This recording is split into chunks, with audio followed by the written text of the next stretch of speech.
The one team I think to look at is Toronto. I mean, they have all their picks. They have OG Anunoby. They have Gary Trent. They have some interesting players they could put in trade salary wise. And Masai Ujiri has shown a willingness to take a swing on guys in the past, obviously with Kawhi, most notably. And certainly you put Donovan Mitchell with Scotty Barnes and, if you keep Pascal Siakam in that trade, Pascal Siakam and Fred VanVleet, say, if that's a trade built around OG Anunoby, like, that's a pretty damn good team in Toronto. Yeah. So the Raptors own all of their picks going forward, I believe. And if you put OG Anunoby in that deal, which OG has been floated around in some trade stuff recently, he's a guy you'd need to sign an extension to. But even if you didn't sign him an extension, you could then probably retrade him. We just saw DeJounte Murray go for 2 firsts. I know that OG isn't got the resume of DeJounte Murray, but if you're the Jazz, you could maybe think that you might be able to trade OG Anunoby for 2 firsts, maybe not an unprotected first, but that's part of the calculus that I think the Jazz are looking at is if we get players in this draft, can we move them onward?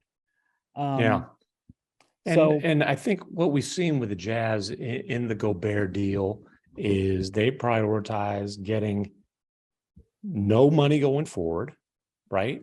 All the picks in the world, and then taking flyers on young guys who are on rookie deals, Vanderbilt, Bomoro. Certainly the Knicks have, several of those guys who would be intriguing.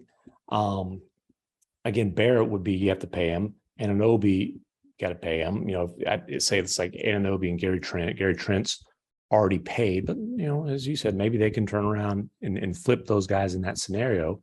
But again, I just think for what the Jazz have basically told us they want with the Gobert deal, the Knicks are the perfect match.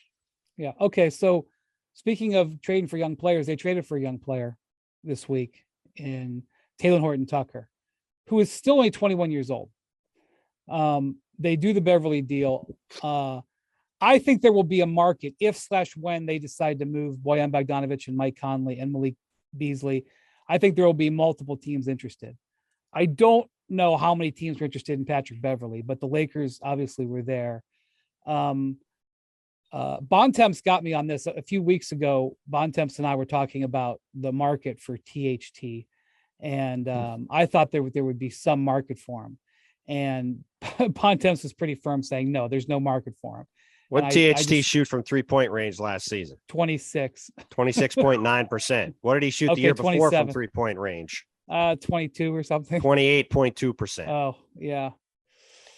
All right. He's a really good player for what we think the Jazz are going to be doing, and that is trying to develop guys and losing a